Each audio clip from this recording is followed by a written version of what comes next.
अभी अभी श्री साई प्लाजा की सभी महिलाएं, मुझे तो लगता है पूरी बिल्डिंग थी, सिर्फ पदाधिकारी नहीं, उनके साथ उनके दूसरे लोग भी थे। और उन्होंने जो बात मुझे बताई कि जिस तरह से बातें खींचा जी ने की है उनके साथ, क्योंकि नेचुरली वो सबके सामने नहीं बता सकती, इसलिए वो 2 मिनट अकेले में उसने मुझे वो बातें बताई कि उन्होंने क्या क्या कहा। इतनी शर्मनाक बातें हैं। और उस इंसान को ये भी नहीं सोचा कि बच्चे सुन रहे हैं, वो स्कूल चला रहे हैं, वो ऐसी भाषा कैसे बोल सकते हैं। मुझे तो सबसे पहले ये लगता है कि उन्हें स्कूल चलाने का कोई हक नहीं है। बच्चों के सामने अगर वो लेडी को इस तरह की बात कर सकते हैं तो उसके संस्कार ही क्या, स्कूल चलाने की उसकी बिल्कुल भी लायकी नहीं है। दूसरा प्रॉब्लम यह है कि उनको वो ऊपर इलीगल बांधना है। तीसरा, एक गेट बंद करके रखा है। अभी बहुत सारी जगह पे आपने आगजनी, सवनी, डोंबिवली के तो अभी भी शव निकल रहे हैं। कॉर्पोरेशन को बार बार बोल के वहां से वो इलीगल स्ट्रक्चर हटाए नहीं जा रहे हैं। तो क्या वो कॉर्पोरेशन के लोग भी, अतिक्रमण के लोग भी ये राह देख रहे हैं कि वहां आगजनी कोई घटना हो, उसके बाद हम शोक व्यक्त करें कि बाबा वहां इलीगल ये स्ट्रक्चर था इसलिए इतने लोगों की मौत हो गई? क्या चाहते हैं? क्यों नहीं समय रहते कोई एक्शन ली जाती है? ये हादसे टालने का, ये हादसे होते इसलिए है कि कॉर्पोरेशन उसकी ओर ध्यान नहीं देती। जब बार बार इस तरह की कंप्लेन आती है तब मैं आपके कैमरे के सामने बहुत जवाबदारी से बोल रही हूं कि कुछ ना कुछ ले दे के मामला निपटाया जाता है। उन लोगों के लिए लोगों की जान की कोई कीमत नहीं है, इसलिए ये कार्रवाई हो नहीं रही है, ऐसा मुझे लगता है। मैडम, 30/1/2023 को हमें याद है कि उस अवैध स्ट्रक्चर को जिससे डॉन बॉस्को स्कूल ने बनाया था, उसके संचालक ने बनाया था और आपने तोड़वाया था। यहाँ के जो मारुति गायकवाड़ उपायुक्त थे वो खुद प्रेजेंट थे, सचिन बचाव अधिकारी प्रेजेंट थे, उसको पूरा ध्वस्त किया गया।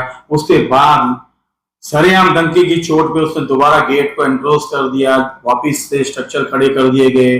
और जो शेड तोड़ा गया था, महानगर पालिका का जो महासभा में ठराव पास हुआ था कि किसी भी कमर्शियल को शेड की परमिशन नहीं मिलनी चाहिए, लेकिन सचिन बच्चाओं ने कुछ लेन देन करके वापस उसको परमिशन दे दी।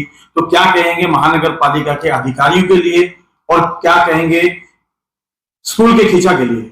मैंने अभी कहा ना, मेरा स्पष्ट आरोप है। और बचाव के लिए आप देखिए, मैंने मंत्रालय तक बोला है उनकी सभी चीजों की जांच कर दी जाए जिसकी उन्होंने परमिशन दी है। मेरे लेटर आपको मैं दिखा सकती हूँ। ये सिर्फ और सिर्फ अधिकारियों की बदमाशी की वजह से लोगों की जान जाती है। और हादसा होने के बाद क्या करते हैं हम? लोगों के, मृतक लोगों को कुछ ना कुछ उसको डिक्लेयर कर दिया जाता है। लोगों की जान की कीमत हम लगा रहे हैं। इसका मतलब ये हुआ कि जो भी मृतक है उसकी जान की कीमत लगा दी आपने, 4 लाख 5 लाख, बस यही कीमत होती है उन लोगों की जान की।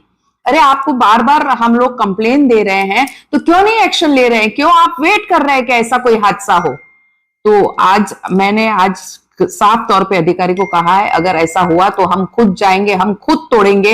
कायदा सुव्यवस्था की जिम्मेदारी भी आपकी होगी। हम हर जगह लेटर देके जाएंगे और ये कह के जाएंगे कि हमारा प्रशासन सक्षम नहीं है लोगों की इस तरह से रक्षा करने के लिए, इसीलिए हमें कायदा हाथ में लेना पड़ रहा है। मैडम, महिलाओं को अभद्र भाषा का प्रयोग किया जाता है। महिलाएं जब पुलिस स्टेशन जाती है तो पुलिस स्टेशन में उनकी शिकायत नहीं ली जाती है और महज 509 की धारा लगा के उनको रफा दफा कर दिया जाता है।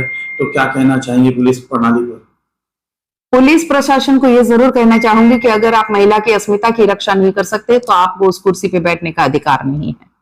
अगर कोई व्यक्ति इस तरह से महिला को प्रताड़ित करता है और उसके बाद भी अगर हम उस पर एक्शन नहीं लेते तो आपके वहां आपकी वर्दी और आपकी कुर्सी के ऊपर जो सूत्र लिखा गया है, आप उससे न्याय नहीं कर रहे हैं। और अगर न्याय नहीं कर सकते तो उस कुर्सी पे भी मत बैठिए।